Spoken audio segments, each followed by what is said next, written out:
2025년도를 시작하면서 우리 교회는 잔치하는 교회라는 큰 기도 제목 가지고 또 은혜 받은 교회, 봉사하는 교회, 함께하는 교회로 올 한 해를 저희가 함께 생활했습니다.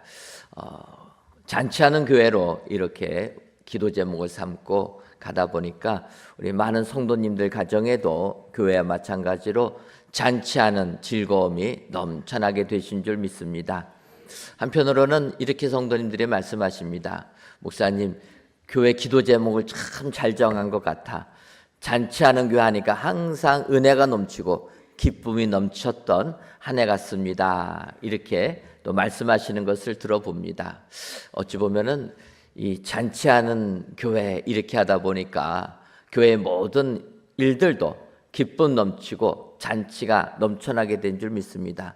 생각해 보면 10월 달에 저희가 식당에서 메뉴를 잔치국수로 바꾼 것도 같은 동인선산이 아닌가. 잔치하는 교회니까 음식도 잔치국수로 바꿔서 우리가 잔치를 해야 된다, 이런 생각도 해보았습니다. 어쨌든 2025년도에는 참으로 많은 일들이 있는 한 해였습니다. 세계적으로는 무력 충돌이 일어나서 국지전과 전쟁이 일어나고 또 경제전쟁이 일어나서 각국의 무역이 난리가 났습니다. 또 과학적으로는 인공지능이라는 게 우리의 삶 속에 스며들어서 미래가 어떻게 될지 예상할 수 없는 이러한 한 해였고, 이런 세계적인 기후변화 속에서 어려운 일들이 생기다 보니까 우리의 삶도 마찬가지로 참 어려운 가운데 한 해를 보냈다, 이렇게 생각을 하게 됩니다. 그럼에도 불구하고 하나님께서 우리들에게 올 한 해 은혜 주시고 기쁨 주신 줄 믿습니다. 잔치하는 교회로 잔치하는 가정 만들어 주신 우리 하나님께 감사와 찬송과 영광을 돌리시는 은혜의 모든 성도님들 되시기를 바랍니다. 저는 올 한 해 감사할 것이 무엇인가 돌이켜보면서 오늘 본문에 있는 말씀을 묵상하였습니다. 오늘 본문에 속해 있는 마태복음 22장은 예수님께서 십자가의 고난을 당하시기 전 마지막 예루살렘을 입성하시고 지냈던 그 일주일간에 있던 화요일 날의 행적이 오늘 마태복음 22장에 있는 말씀입니다. 예수님은 십자가를 지시기 직전까지도 하나님이 택한 이스라엘 백성들 구원의 은혜를 받을 것을 이야기하면서 오늘 이 말씀을 주시는 겁니다. 그들을 경고하고 돌이키라, 이러한 의미였던 것입니다. 오늘 읽지는 않았지만 오늘 보면 마태복음 22장 2절을 보면 천국은 마치 자기의 아들을 위하여 혼인잔치를 베푼 어떤 임금과 같으니, 이렇게 얘기합니다. 하나님의 나라는 자기의 아들을 위하여 혼인잔치, 잔치를 베푼 어떤 임금과 같다. 그래서 이 혼인잔치의 즐거움에 사람들을 초청했다라는 것입니다. 그런데 이제 오늘 본문을 보게 되면 마태복음 22장 8절을 보면 이에 종들에게 이르되 혼인잔치는 준비되었으나 청한 사람들은 합당하지 아니하니. 혼인잔치에 청했는데 청함을 받은 사람들이 합당하지 않다라는 것입니다. 그래서 다시금 예정하지 않은 사람들까지 초청해 주었다. 어찌 보면은 우리들은 이스라엘 백성들이 아닙니다. 그럼에도 불구하고 이 동방 끝에 있는 우리나라, 저희들을 사랑하셔서 천국잔치, 혼인잔치의 즐거움에 우리들을 초청해 주신 줄 믿습니다. 여러분, 하나님께서 우리들을 초청해 주었다는 사실, 이 하나만으로도 우리가 올 한 해를 돌이켜보면서 하나님께 대한 감사거리가 되게 되는 줄 믿습니다. 오늘 말씀을 다시 한번 묵상하시면서 하나님이 우리를 구원의 길로 불러주셨다. 은혜의 길로 초청해 주셨다. 내 삶이 아무리 힘들어도 예수님 믿고 구원받는 축복의 길로 우리들을 초청해 주신 것에 감사 또 감사하시는 저와 여러분들이 되시기를 주님의 이름으로 축원합니다. 그렇다면 임금이 아들을 위해 혼인잔치를 베푼 것처럼 준비된 혼인잔치에 우리가 감사해야 될 제목들은 어떠한 것들이 있습니까? 먼저는 합당하게 여겨주심에 감사해야 된다는 것입니다. 앞서 읽었던 마태복음 22장 8절을 다시 보면 이에 종들에게 이르되 혼인잔치는 준비되었으나 청한 사람들은 합당하지 아니하니, 그래서 나머지 우리들을 초청해 주었다. 합당하게 여겨주신 것, 우리는 이것을 감사해야 될 줄 믿습니다. 오늘 성경을 보게 되면 어떤 임금이 자기의 아들 결혼식을 위하여서 사람들을 초청합니다. 먼저 초청장을 주는 겁니다. 이날 내 아들의 결혼식이 있으니까 꼭 참여해서 같이 혼인잔치의 즐거움에 동참해 주십시오 해가지고 알려를 준 겁니다. 그러니까 그들이 임금님이 초청하셨으면 참여하겠습니다, 답장을 준 겁니다. 우리들도 그렇지 않습니까? 어떠한 잔치가 계획되면 인원이 얼마쯤 올 수 있을까 예상을 해야 되는 것입니다. 그래서 먼저 이런 잔치에 올 수 있습니까? 시간이 되십니까? 먼저 여쭤보고 그분들이 가능하다 하면 이제 그 인원수에 맞춰서 잔치를 준비하는 것 아닙니까? 마찬가지로 임금이 이렇게 혼인잔치를 이제 준비를 한 것입니다. 그리고 결혼식 준비가 다 끝나게 되니까 이제 오겠다고 한 사람들에게 가서 종들을 보내서 이제 준비가 다 됐으니까 혼인잔치 함께하여 즐거움을 같이 나눕시다 해가지고 종들을 보냈다라는 것입니다. 근데 문제는 어떤 겁니까? 오겠다고 한 사람들이 이제 준비 다 됐으니까 오십시오 하니까 이들 돌아보지도 아니하고 제 갈 길로 다 가버렸다라는 것입니다. 오겠다고 해놓고서 자기 일 바쁘다고 자기 일 봤다라는 것입니다. 어떤 사람은 아예 이 종들을 잡아다가 모욕하고 죽이기까지 했다 이야기하는 것입니다. 이때 그 임금은 이렇게 혼인잔치에 초청한 사람들이 합당하지 않게 거절하니 이제는 합당한 사람들을 내가 다시 초청하겠다, 그렇게 말씀하시는 겁니다. 하나님은 이스라엘 백성들을 택하셔서 구원의 은혜의 자리로 불러주셨습니다. 그런데 그들이 예수님이 이 땅에 오셔서 하나님께로 돌아오라 아무리 초청을 해도 그들은 오히려 그 예수님 십자가에 못 박아버렸다는 것입니다. 그래서 그 구원의 은혜가 유대인들을 넘어 이방 땅에 다 퍼지게 된 줄 믿습니다. 바꿔 말하면 동쪽 끝에 있는 우리나라 사람들에게까지도 이 구원의 은혜가 임하게 됐다는 것입니다. 이것은 바로 하나님께서 우리들 아무런 공로 없어도 우리들을 구원받기에 합당한 자로 여겨주신 사실, 이것을 우리는 감사해야 될 줄 믿습니다.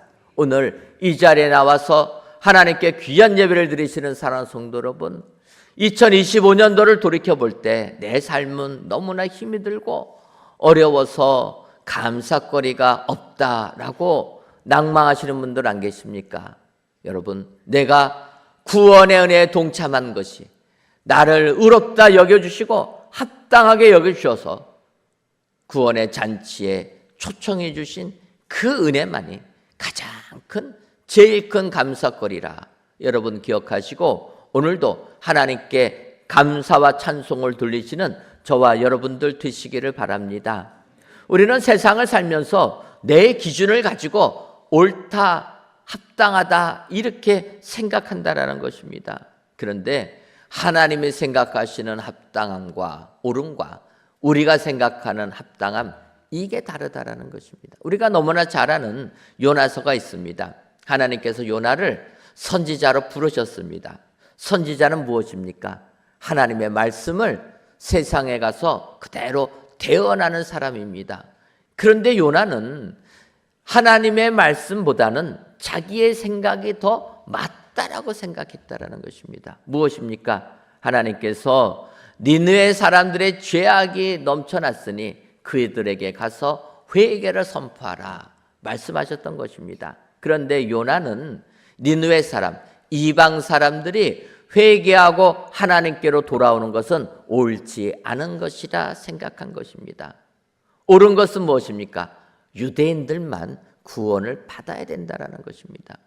그래서 요나는 하나님의 뜻에 거절을 하고 반대의 길로 가지 않습니까? 다시생 배를 탔다가 풍랑 속에서 큰 물고기에 빠지게 됩니다. 그때 요나는 물고기 뱃속에서 하나님께 기도하는 겁니다. 기도하니까 하나님께서 다시금 물고기 밖으로 건져주셨습니다. 그러니까 이제 요나는 어떻게 해야 됩니까? 하나님의 뜻에 반대했지만 결국은 하나님의 뜻을 선포할 수밖에 없었습니다. 그래서 니느웨에 가서 회개를 선포합니다. 하지만 그의 마음에는 아직도 니느웨 사람들이 구원받는 것은 옳지 않은 것이다, 이렇게 생각했던 것입니다. 마음은 내키지 않지만 그렇다고 내 뜻대로 가면은 하나님이 책망하시니까 요나는 어쩔 수 없이 니느웨에 가서 회개를 선포합니다. 우리가 이 땅을 살다 보면 이런 일들 많이 있지 않습니까?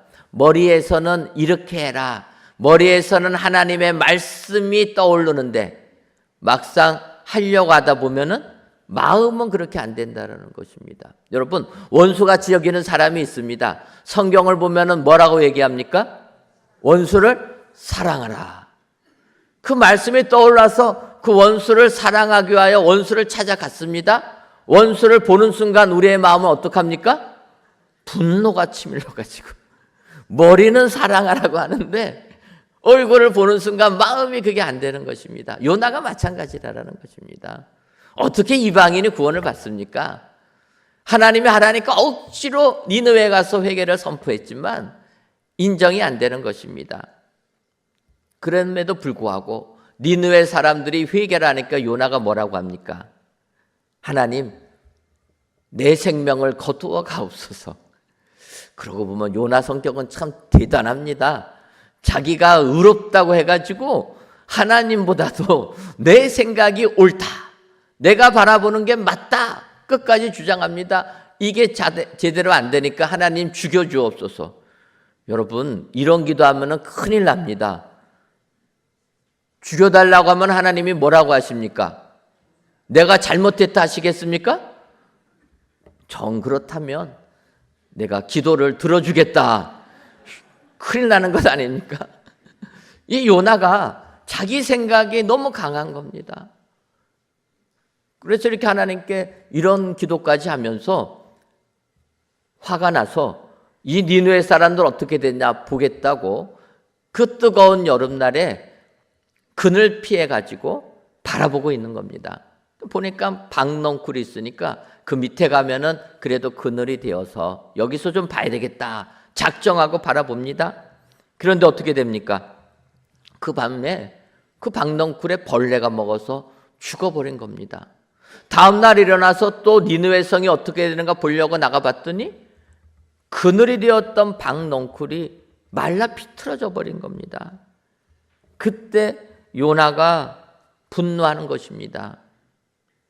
요나서 4장 9절을 보면 하나님이 요나에게 이르시되 내가 이 박넝쿨로 말미암아 성내는 것이 어찌 옳으냐 하시니 그가 대답하되 내가 성내어 죽기까지 할지라도 옳으니이다 하니라. 여기서 박넝쿨, 너에게 그늘을 줬던 박넝쿨 하나 없어졌다고 이렇게 성내는 것, 이게 옳으냐 하는데 저희가 예전에 보던 개역성경은 합당하냐 이렇게 표현하는 것입니다. 그것이 과연 합당한 것이냐? 요나는 말합니다. 내가 죽기까지 할더라 이게 합당합니다. 왜 박넝쿨, 나에게 그늘을 줬던 이 박넝쿨 죽였습니까?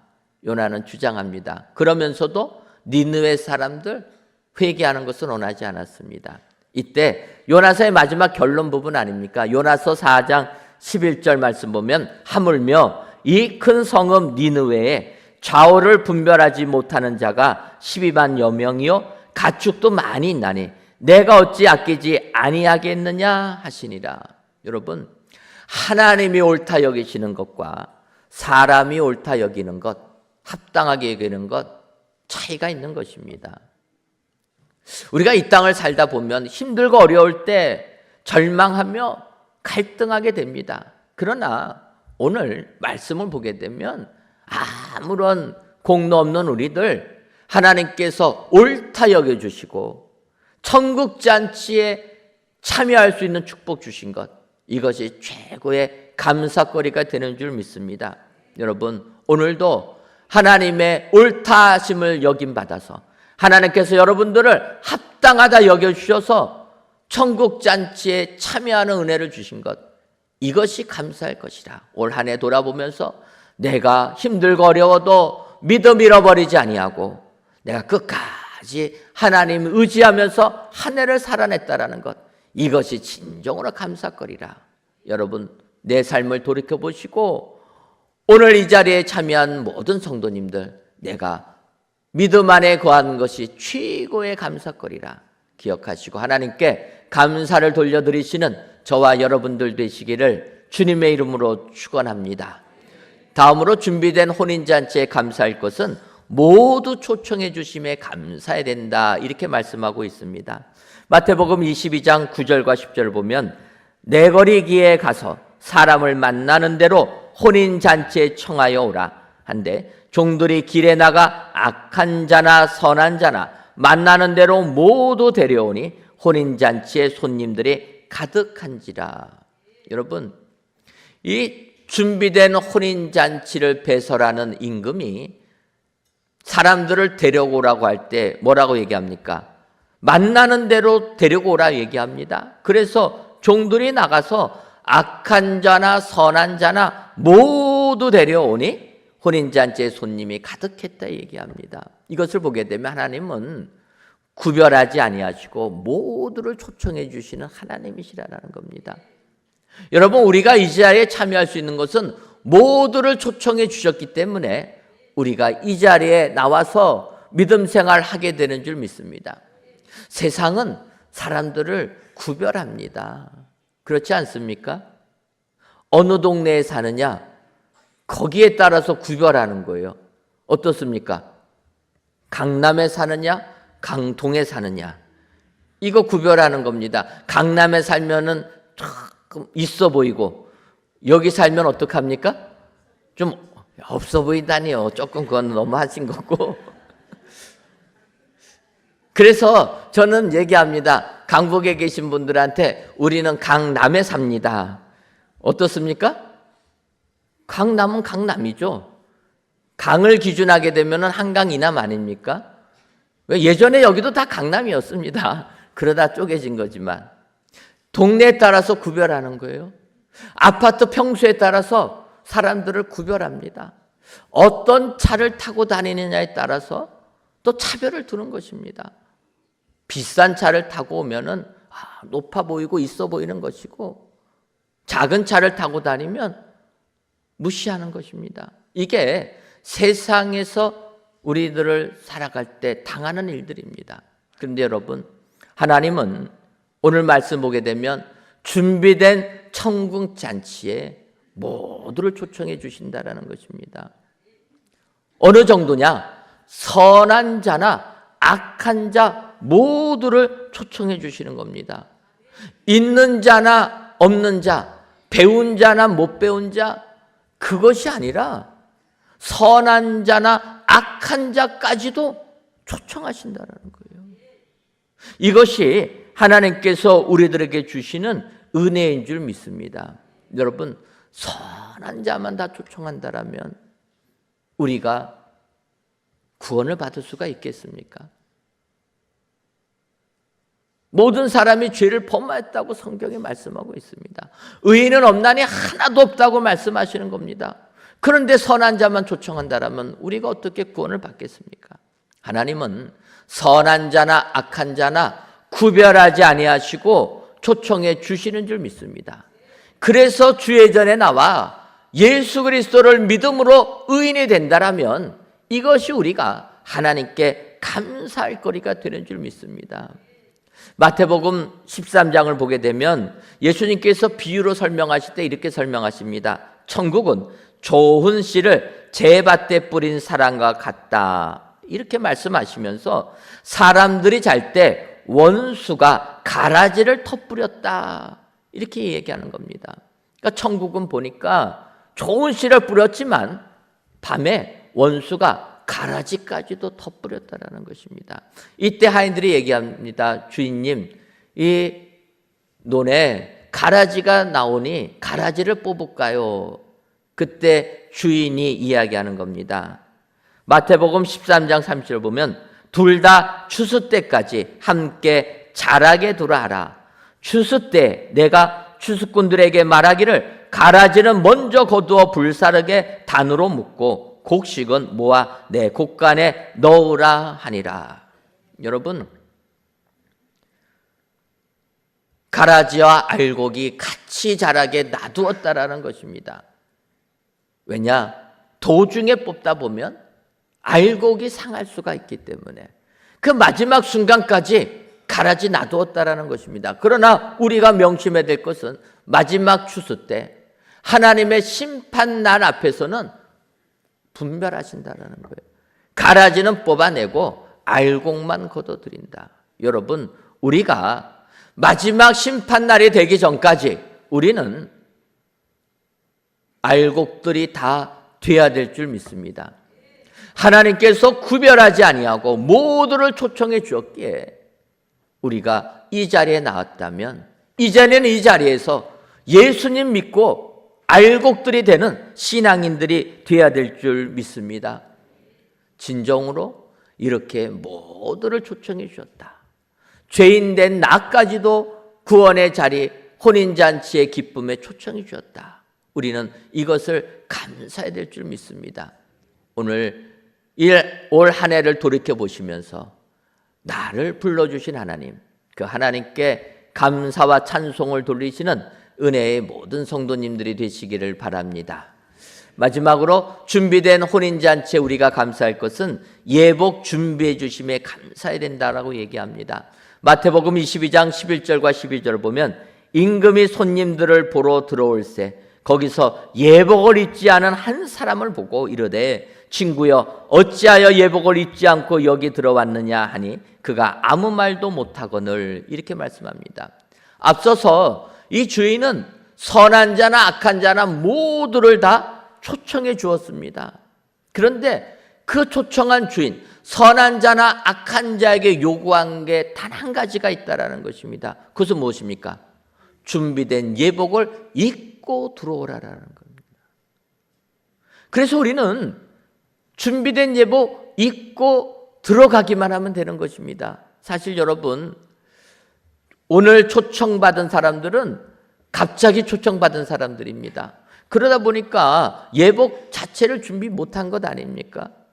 그런데 임금은 벌써 예복을 그걸 다 알고 준비해 놨다라는 거예요. 얼마나 큰 은혜입니까? 지금도 이런 잔치들을 하게 되면은 드레스 코드라는 게 있습니다. 그게 무엇입니까? 그 잔치에 맞는 옷을, 격식에 맞는 옷을 입고 와라. 이렇게 얘기하는 것입니다. 연말이 되면은 연예인들 시상식이 많이 있습니다. 그 시상식 할 때 연예인들이 어떤 옷 입고 옵니까? 반바지에 슬리퍼 끌고 옵니까? 그 시상식에서는 그렇게 안 합니다. 정장 입습니다. 여성들은 드레스 입고 오는 것입니다. 그래야지 거기에 맞는 것입니다. 그 드레스 코드에 맞춰서 옷을 입어야 되는 것입니다. 만약에 여러분 반대로 해변가에 수영하러 갔는데 그때 드레스 입고 가면 어떻게 되겠습니까? 그러면 사람들이 조금 이상하다 그러지 않겠습니까? 다 맞는 옷을 입어야 되는 것입니다. 오늘 말씀 보면은 이 아들을 위하여 혼인잔치를 예비한 그 임금이 벌써 예복을 준비했다라는 것입니다. 그리고 그 임금이 원하는 것은 초청받아온 모든 자, 선한 자나 악한 자 모두가 다 내가 준비한 옷 입고 잔치에 참여하기를 원했다라는 것입니다. 그런데 오늘 말씀은 어떠합니까? 예복을 입지 않은 한 사람을 보고 꼭 이럴 때 이런 한 사람이 문제라는 거예요. 이 사람은 다른 사람들은 다 임금이 준비한 예복을 입고 잔치에 참여하는데 이 유독 이 한 사람은 어떻게 왔습니까? 안 입고 그냥 들어온 것입니다. 뭐 나름대로는 이유가 있겠죠. 나 너무 배고파서 옷 입을 시간도 없고 음식부터 먹어야 되겠다. 뭐 이럴 수도 있을 거고요. 또 임금님이 준비한 옷이 마음에 안 듭니다. 그래서 나 이 옷 못 입겠습니다 하고서 들어올 수도 있을 것입니다. 여러분, 옷이 그렇지 않습니까? 옷은 마음에 들어야지 입지. 마음에 안 들면 입습니까? 안 입습니까? 안 입어요. 예를 들어서 우리가 옷을 파는 어느 매장에 가서 마음에 탁 드는 옷을 봤습니다. 그 옷을 보고 사려고 했더니 가격이 상상을 초월합니다. 비싸서 못 사는 거예요. 마음은 드는데 못 사는 거예요. 그런데 그 옆에 보니까 세일과 세일을 해가지고 한 90% 세일한 옷이 있는 겁니다. 그러면 우리가 어떡합니까?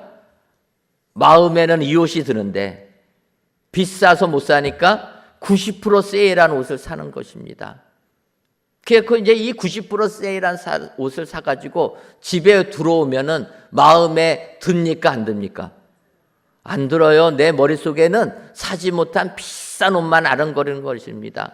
그래서 이렇게 산 옷은 장롱에 처박아두고 안 입는 겁니다. 옷은 마음에 들어야지 입지 않습니까?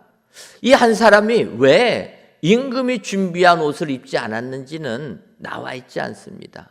어찌됐든 임금이 준비한 옷을 입지 않고 이 사람은 잔치에 온 것입니다. 이때 주인이 이야기하는 것입니다. 왜 예복을 입지 않았느냐? 여러분, 죄인된 우리들을 하나님께서 구원의 자리로 초청해 주셨습니다. 선한 자나 악한 자나 가진 자나 없는 자나 모두를 구별하지 아니하고 우리를 구원의 잔치 자리로 하나님이 초청해 주셨습니다. 이렇게 초청해 주신 하나님이 요구하는 사항은 딱 한 가지입니다. 예복을 입으라. 이 예복이 무엇입니까? 예수 그리스도를 믿는 거라는 것입니다. 여러분, 예수님을 믿는 것, 이것이 우리에게 구원이 되게 되는 줄 믿습니다. 사도 바울은 로마서 6장 4절에서 그러므로 우리가 그의 죽으심과 합하여 세례를 받음으로 그와 함께 장사가 되었나니 이는 아버지의 영광으로 말미암아 그리스도를 죽은 자 가운데 살리신 것 같이 우리도 또한 새 생명 가운데서 행하게 하려 함이라. 이렇게 말씀하고 있습니다. 우리가 예수 그리스도를 믿음으로 그와 함께 세례를 받아서 영생의 축복을 받게 되었다 말씀해 주시는 것입니다. 그러면서 사도 바울은 로마서 13장 14절에 오직 주 예수 그리스도로 옷 입고 정욕을 위하여 육신의 애를 도모하지 말라. 이렇게 권면하고 있는 것입니다. 상반절을 보면 뭐라고 얘기합니까? 오직 주 예수 그리스도로 옷을 입으라. 천국 잔치에 준비된 예복이 바로 예수 그리스도의 옷인 줄 믿습니다. 하나님이 우리에게 요구하는 것은 오직 예수 그리스도로 옷 입을 것, 그래야지만이 천국 잔치에 참여하는 축복자가 되게 되는 줄 믿습니다. 오늘 말씀 보게 되면 하나님께서 우리 모두를 초청해 주셨습니다. 그리고 예복까지 준비해 주셨습니다. 예수 그리스도 2000년 전에 이 땅에 보내주시고 그 독생자를 우리의 모든 죄를 대속하기 위해서 십자가에 고난을 당하게 하시고 사흘 만에 부활시켜 주심으로 우리에게 신령한 세계를 보여주신 그 예수 그리스도, 예수 그리스도를 믿는 것, 그 예수 그리스도의 옷을 입는 것, 이것이 우리에게 은혜요 감사거리가 되게 되는 줄 믿습니다.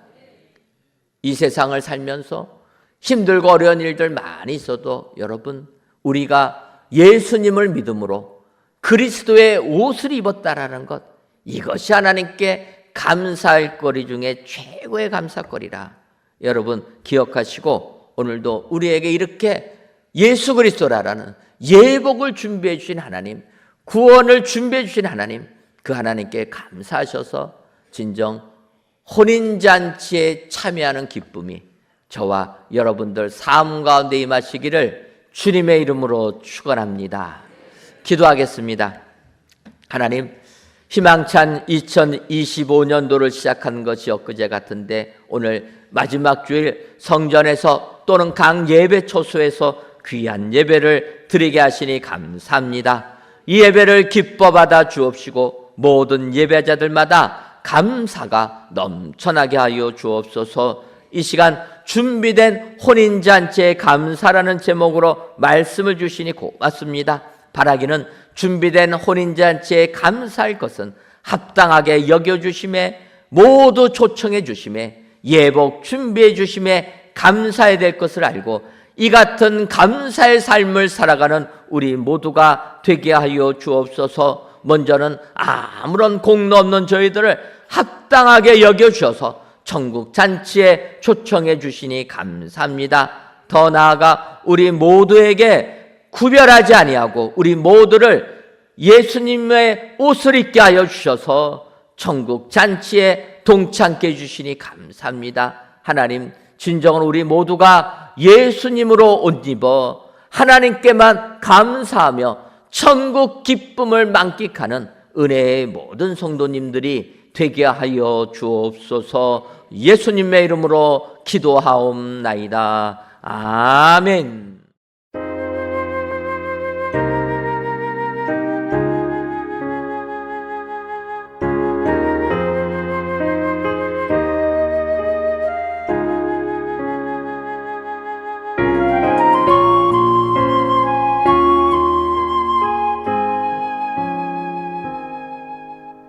예수 우리 왕이여 이곳에 오셔서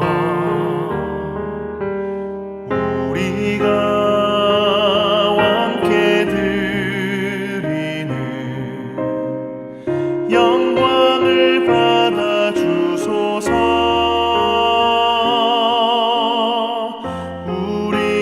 주님의 백성